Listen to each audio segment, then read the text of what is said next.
We're joined now to begin the hour by our friend HuskerOnline, Sean Callahan. Sean, good morning. We will get to all things spring game, portal, and more. But before that, we got to set the record straight here because there's video of the drop punt in the spring game, and also there's video of you catching the punt at the spring game. We'll let you tell the story. What actually happened? How many punts did you receive, Sean? And how did that go for you? Well, they just kind of kicked me out there. You're first. And so I get out there and being on the line here with a renowned special teams coordinator, Bill Bush, he can attest, gauging the wind and the ball in the Memorial Stadium on a punt is not easy. So I get out there and I probably should have just let the first one go, but you know what? I'm going to just make a play on it and have fun with it. Not realizing Steve Sipple's worst fear of why he didn't do this punt competition would become my reality. Right. That I would. I joked on Big Red to wrap up last night. My drop punt pulled the highest rating of the game. It was probably the biggest development of the day. Interestingly, it was probably the biggest development. Sean, I watched it 40 times. Slow-mo. In slow-mo. They just didn't do me. If they just would have shown it in real time, but they had to go like slow-mo. Put me in full goober mode, like, like I don't care who Here comes on three.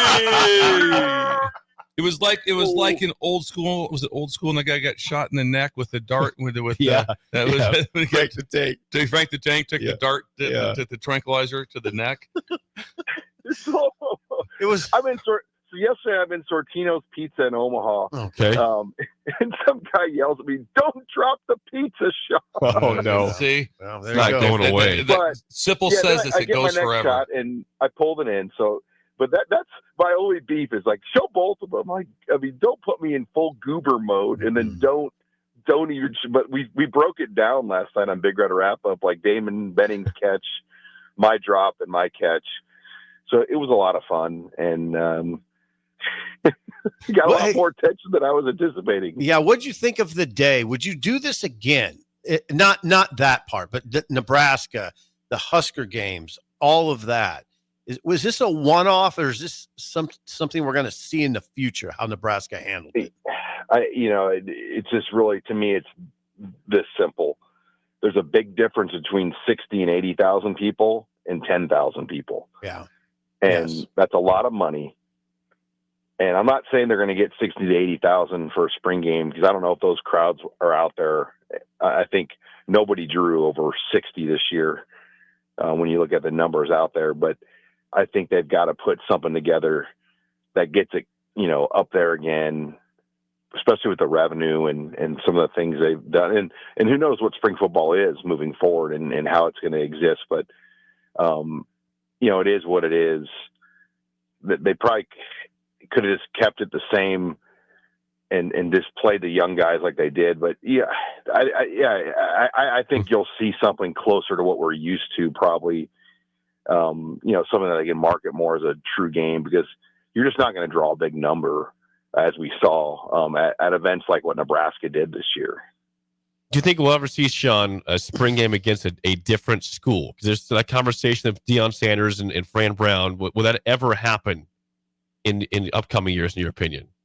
I think the biggest thing is the money. If Fox and Big Ten Network or whoever, the television partners can almost create an additional piece of inventory to play a game like that where it's worth their while, the athletic directors are just going to say, you're doing this. Sorry, coach. You're doing this. We're going to get paid $4 million for this. We're doing this. Yep. Or it could be more than that. I don't know what, but I think that's what it comes down to. If they can create ticket revenue that's legitimate in a television revenue piece as part of like the pie, then all of a sudden I think those conversations are real. But obviously the NCAA has got to get on board. But why? I mean, like, it's just still kind of funny to me that the NCAA has any say on this type of thing. They play scrimmage games like this in volleyball in Division I. Yeah. Division II teams play scrimmage games. Like University of Nebraska Kearney, I believe, played Sioux Falls. They played a scrimmage against Sioux Falls. So like those things already happen. I don't know why you couldn't do something like that and create a way to make more money for your institutions at the same time. I think this could evolve. Sean nailed it. It could evolve Nebraska K-State playing in a scrimmage or controlled game in front of 80,000 people with game day here. Oh, yeah, I could see game day going to a scrimmage. Why not? It's in Why March not? or April. Yeah. Why not? And then all of a sudden you have a whole, because what does the NFL do that's brilliant? They own every month. So they do something every month, and they make sure it's a year-long season. That's why the draft is where it's at. That's why the combine's where it's at. Mm-hmm. So if you want to have that, and it's going to happen. I mean, I'd be shocked if it didn't. There's really not much when you say why not. There's just not much push. There's not much to push back on. As far as the current conversation goes, Sean, Charmore Brown,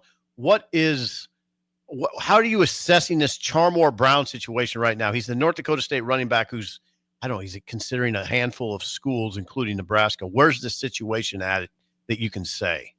Yeah, I don't know what the holdup is. I mean, it felt like it was going to be Cal. In fact, Cal was in Omaha this week, and they offered Braylon Warren. They stopped at Westside, but they also met with Charmore Brown, and they also went over to Iowa Western to see his brother. And I think they've he's got a brother at Iowa Western, and they've offered him a roster spot. So Cal's trying to plot all the stops to get him, but nothing has been made public yet as far as what his plans are. And it's a little hard to figure out because it felt like it was coming on Monday, and here we are on Wednesday, and we still don't really know kind of where things are at and how hard is Nebraska pushing at this point, especially hearing what maybe the financial offer from Cal might be. I mean, it's crazy money if it's true in terms of what Cal has come at him with. And, and Matt Rule has said this, he goes, we're not going to be a desperate team and chase a player, especially when you've got to be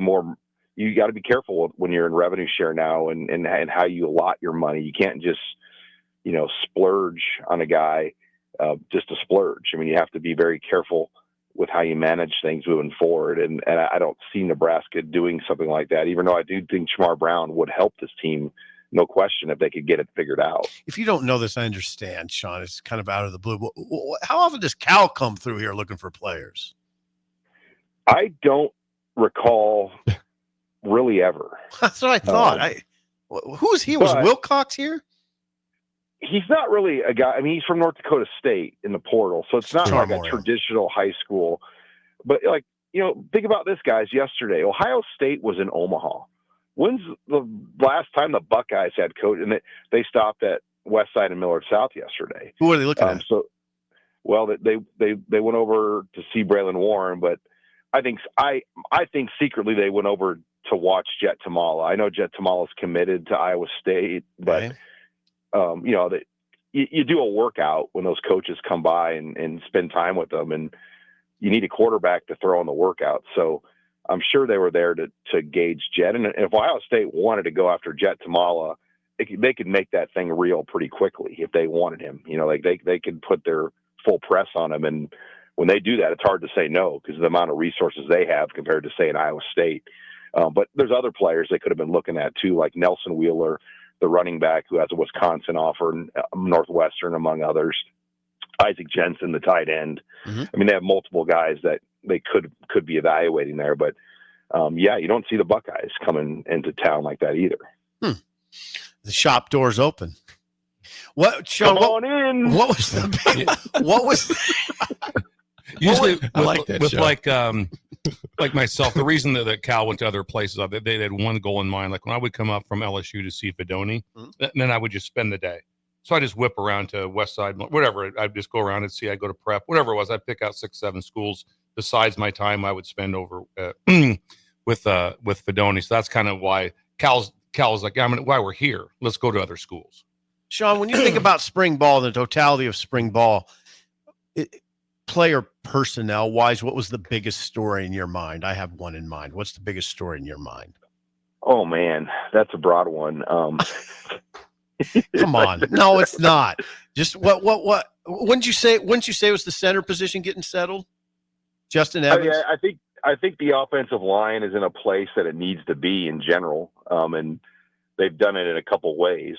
They solidified the center spot. They added 2 starters from the portal, and then they returned kind of a collection of veterans. I mean, this line is built the way it needs to be built to be competitive in the Big Ten Conference. Now, can it hold up? Can they put it all together now? That's the question. But they have the proper pieces this year. And for Donovan Raiola now going into his 4th season at Nebraska, I mean, this is what it should look like for a guy. And I'm excited for Donovan because I know he's worked hard to get it to this point. And the young guys too, like Gibson Pyle and Grant Bricks, look promising for the future. And they've got a lot there. And getting that center position ironed out was big. I mean, I think Dylan too, just his advancement in year 2 is a big thing here, because this is now his team, where a year ago he couldn't do that yet because he wasn't named the starter until August.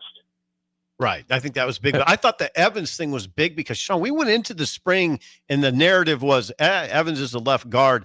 Maybe he could slide over to center. We don't know. It's possible. It went from that to, no, he's a center. He's center number 1 and C1. Yeah, C1. And we feel like he could be an all-conference type of player. That conversation shifted incredibly fast in my mind. Go ahead, Jake. No question. And I think we now know 4 starters pretty, Spindler, Pritchett, Evans, Lutoski, and then the 5th spot is kind of a toss-up between a lot of guys, whether it's Gatula, whether it's Corcoran, maybe Prohaska gets back in there, who knows? I mean, there's a lot of players, Tyler Knack, I think he had a good spring, but I feel like there's 4 solidified spots, and then may the best man win for the 5th spot. It's obviously early, Sean, post-spring, but I saw USA Today and On3, Andy Staples put Nebraska 22nd in their way too early poll for next year. Do you see this as a top 25 type team, Nebraska, in 2025? They have a schedule that builds up to it. Their first 3 games are going to be favored. Cincinnati game is a touchdown spread right now for Nebraska. And then they get 2 home games. They're the only team in the Big Ten that opens with 2 conference home games in a row, back to back. Michigan State. That's a hell of a break when you're in an 18-team conference and you're the only team that gets to start with the 2 home games like that, to get momentum and find a good record out of the gates. You're not going to Ann Arbor for your first game, which would be a bear. You get them here, and it's going to be a big stage. So, I mean, the opportunity is there for this team, no question. But they've got to then get to that back half with Penn State and Iowa and USC and in the trip to UCLA. But I do think the schedule will set up to be an 8+ win type team if they take care of business. And, we joke 9 wins now is basically a playoff caliber team. So 9-3, if they were able to even get to that, you're knocking on the door of a playoff discussion, depending on how your schedule is. Yep. Sean, always good stuff. Thanks for the time. We'll chat with you again next week. Thanks, guys. HuskerOnline, Sean Callahan.